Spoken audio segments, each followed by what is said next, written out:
I want you to leave here tonight and think of yourself as ambidextrous, not left and right, or right and left. You're an individual with talents, skills, goals, dreams. That's a great person to be, a strong, capable individual. But we also taught you how to be a team player. We need you to save the world, and one person can't do it alone. We defeated COVID because of teams of researchers, nurses, doctors, first responders, public health experts. Now it's your turn to contribute the knowledge we gave you toward conquering the urgent crises of our time: climate change, hunger, disease. All of that takes teamwork. You see, strong individual can work in teams. Would you like to meet someone who shows you how it's done? Our commencement speaker tonight, Steve Tang, his story is not dissimilar from yours. Child of immigrants who went from outsider to insider, thoughtful leader, innovator, barrier crasher. As a true Renaissance man, Steve Tang embodies those core competencies that this university instilled in you. He is your guidebook in creating transformative change by putting your training, your heart, your soul into whatever you decide to do. He made himself into an amazing role model, a celebrated CEO, an advisor to governors, a policymaker. Destiny? Not really. Hard work is more like it. Steve Tang was like you once, a college graduate going into an unknown world, accepted the challenge that came with wearing a cap and gown. He worked his way up, and in 2018, he took the helm of a global leader, a global company in health and wellness. He couldn't imagine what would come next, but he was ready. In 2020, Dr. Tang rallied people, technology, to revolutionize home testing for the pandemic that was ravaging our planet. Right tool, right time, with technology. There is no such thing as good luck. Preparedness positioned or assured technologies for impact, and so did the kind of comprehensive teamwork that we dream of for you. Steve Tang injected a dose of humanity into systems and platforms. He put people first. He committed to their well-being when every decision meant life or death. In this case, literally. Steve Tang certainly didn't know all what 2020 would bring, but he was ready. Fortunately, he shared his lessons in his new book, A Test for Our Time, Crisis Leadership in the Next Normal. I'd like a percentage, please, of every sale that comes out of tonight. It's a portrait of courage, resilience, trust, and readiness. All the things found in the challenge and opportunity we are giving you here tonight. Be ready, be curious, keep learning, keep questioning, keep expanding your circle of people who add one more piece to your puzzle. This world needs you more than ever. And as for the world of the future, let's just say that it's sure to be interesting. If you want to ride the waves of history, be like our speaker. Prepare today for whatever tomorrow brings. Class of 2023, guests, I'm honored to welcome Dr. Steve Tang to the podium.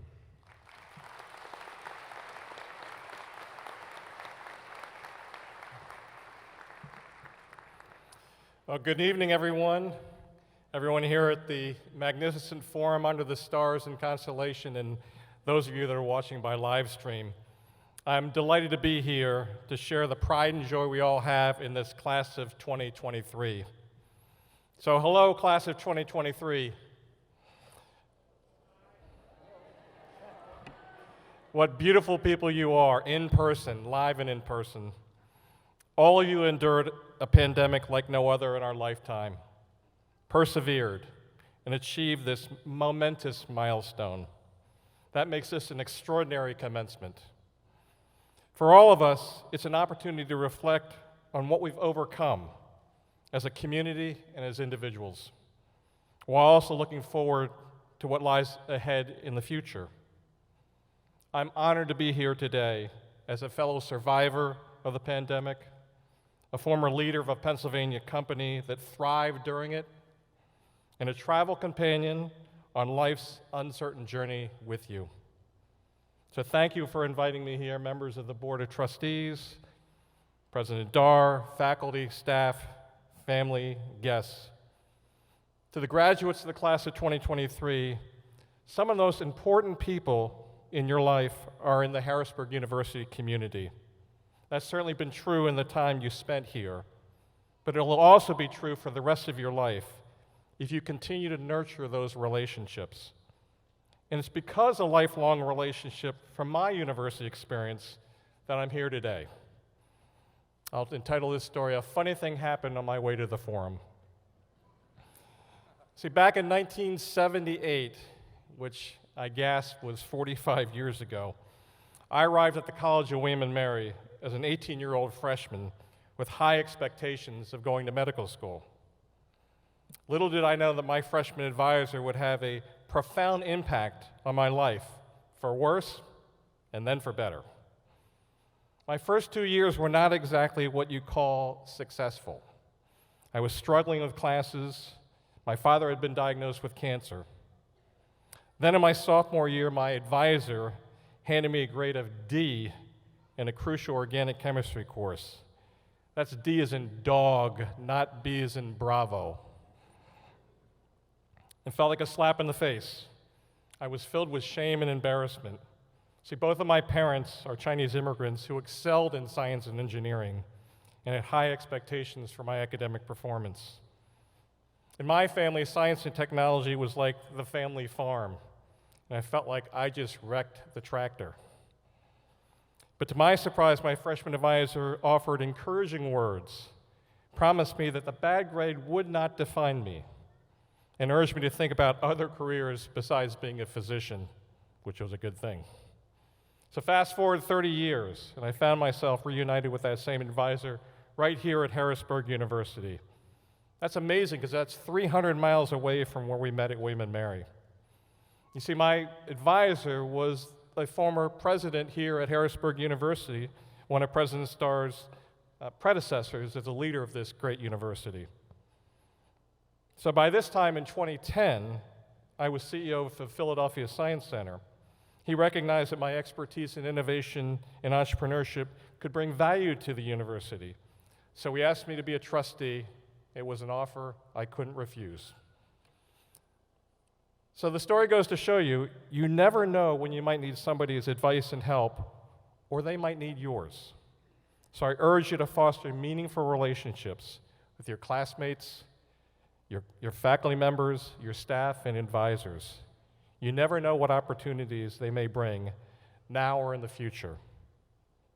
Now, speaking of the future, leadership guru Peter Drucker famously said, "The best way to predict the future is to create it."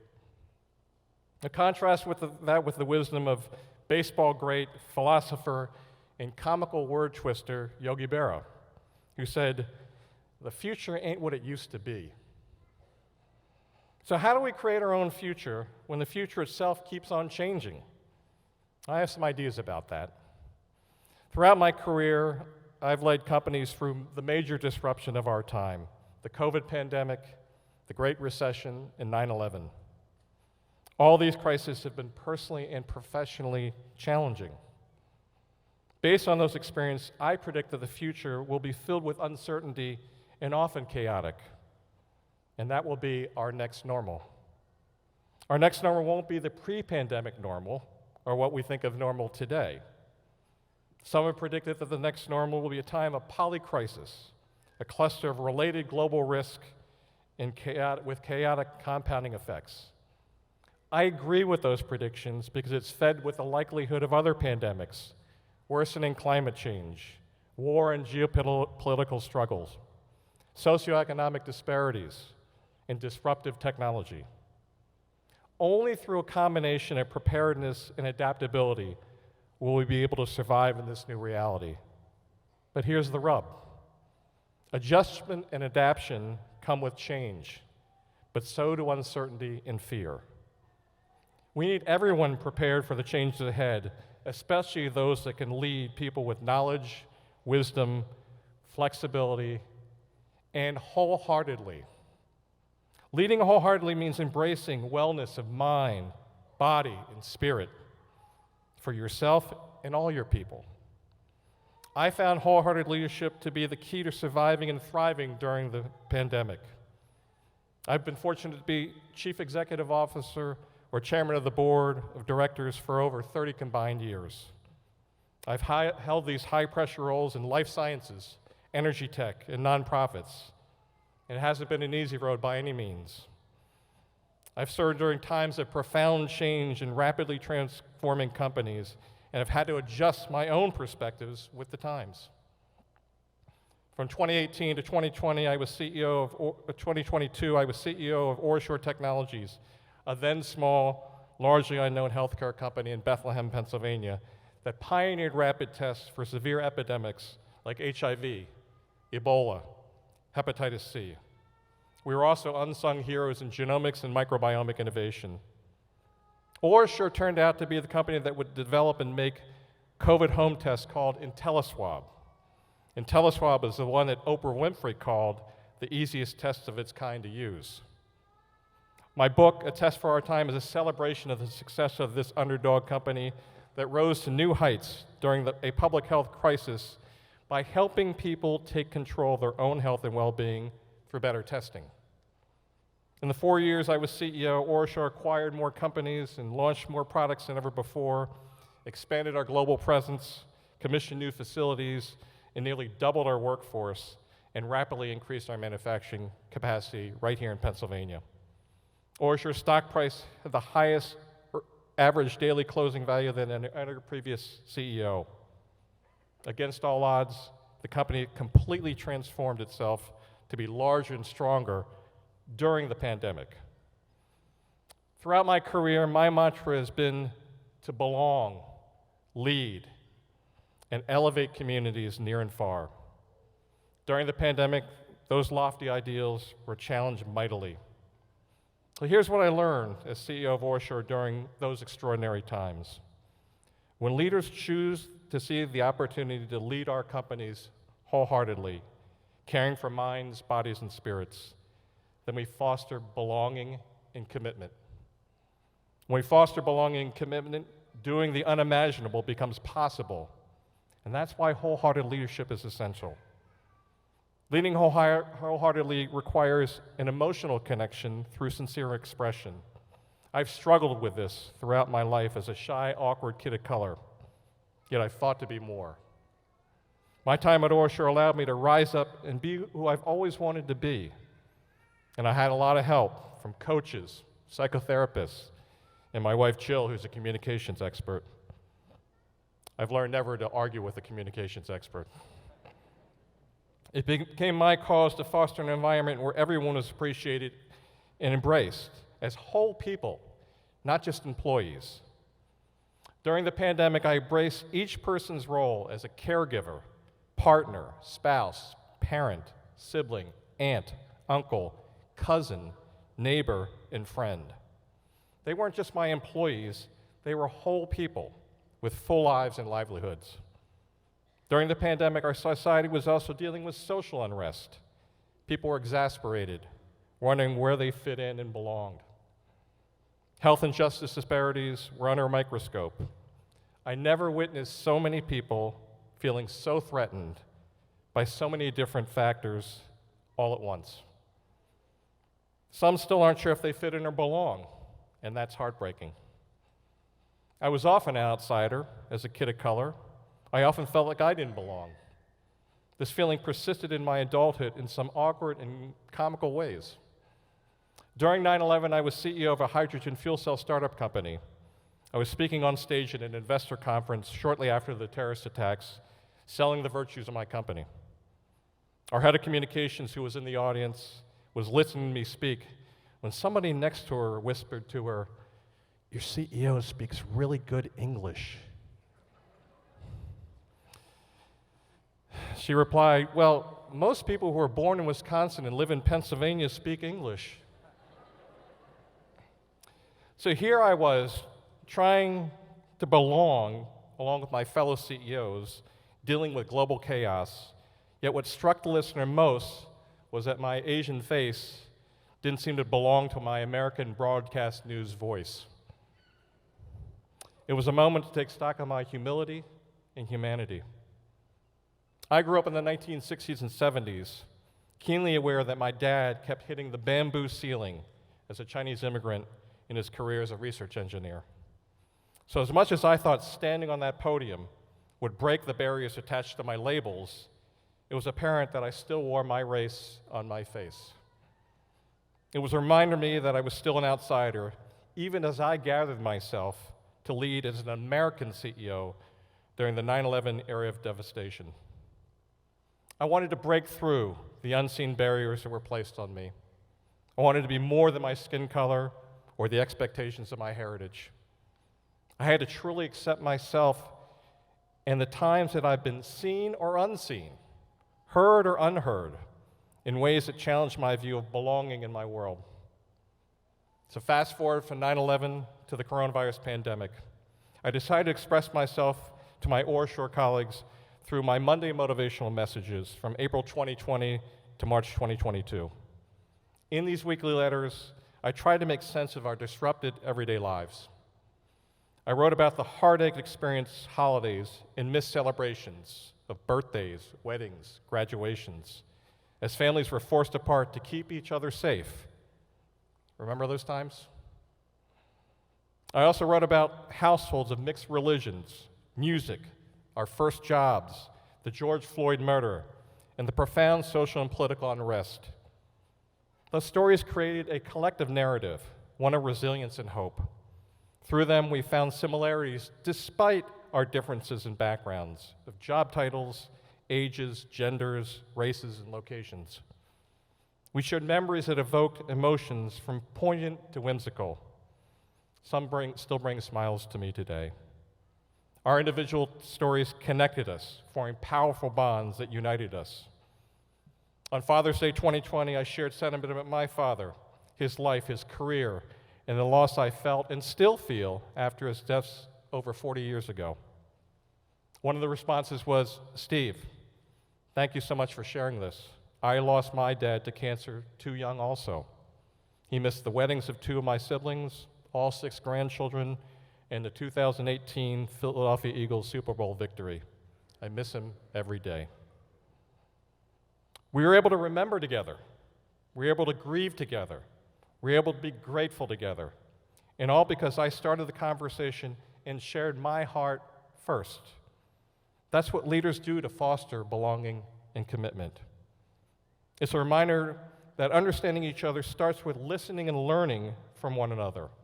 It takes courage to put yourself out there, but it's worth it when you can create meaningful connections. These shared narratives transported us all to fond memories of people, places, and times that were more joyful and free than the bleakness of our shut-in, shut-down, and shut-off lives avoiding the coronavirus. In another weekly letter, I wrote about religion and how I come from a family of many different religious traditions, Protestant, Catholic, Buddhist, and when I married my wife Jill, I added Jewish to the list. Many people responded by sharing their own spiritual and religious journeys. These elicited deeper conversations about how and why we view the world based on those experiences. One team member said, "I'm beyond blessed working with a leader who has many strengths, and those most important to me are vulnerability, openness, inclusivity, and hope." That meant a lot to me because I had tried to do so intentionally. So when it comes to wholehearted leadership, being professional isn't enough. Being kind isn't enough either. We need to be compassionate and wise and understand what motivates people and how to manage them so they deliver on shared priorities and results. To be effective leaders, we must be able to navigate the tension between being caring and thoughtful and holding people to high standards.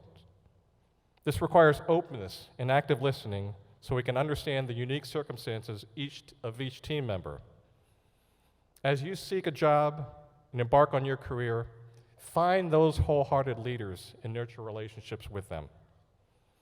I embrace tragic optimism during the pandemic, finding meaning from hardship and appreciating life fully. It's a bittersweet mindset that has taught me to be authentically vulnerable and see the good even in tragedy. As the pandemic continued, I found myself having more and more conversations with my employees about a whole range of topics and offered my honesty about the everyday stress, anxiety, and uncertainty that came with the pandemic.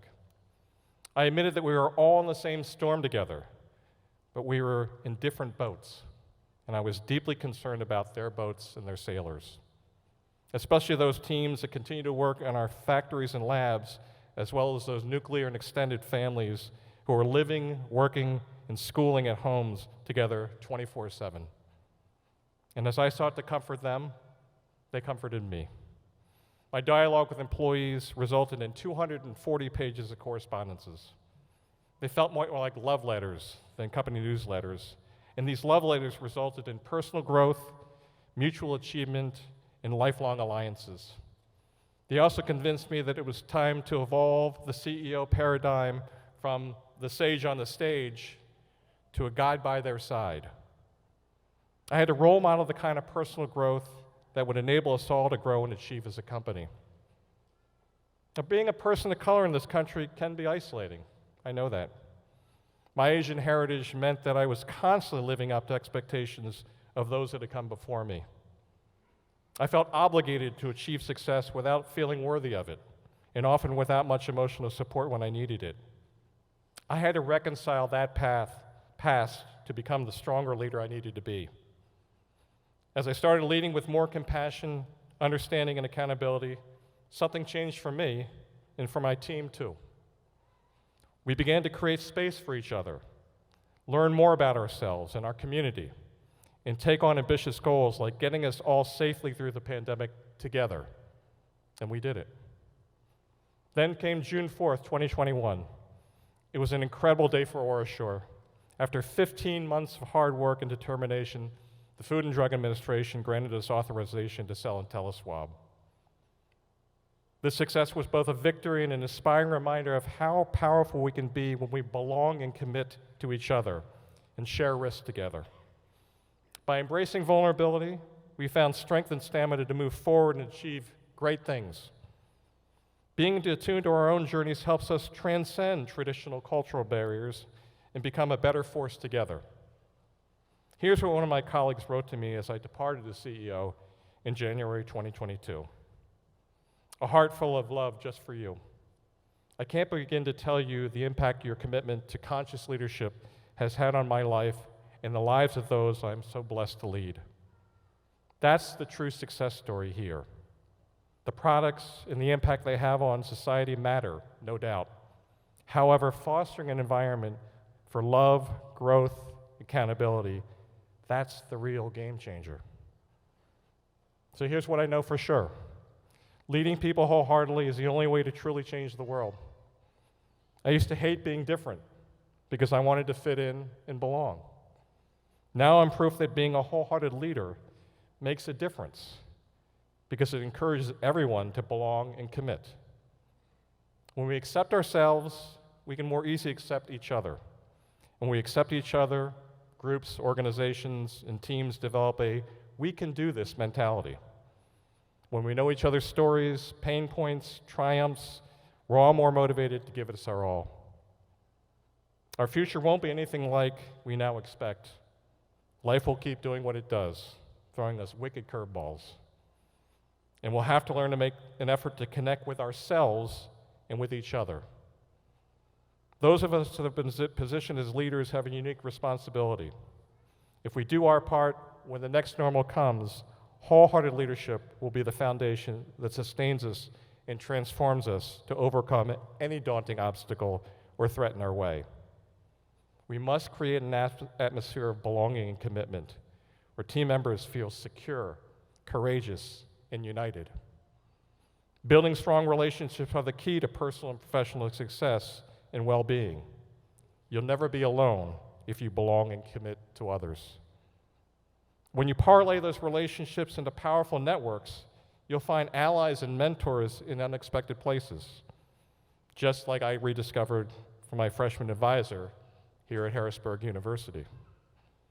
So I urge you, the class of 2023, to work strategically to develop relationships with individuals who can provide advice and access to new opportunities.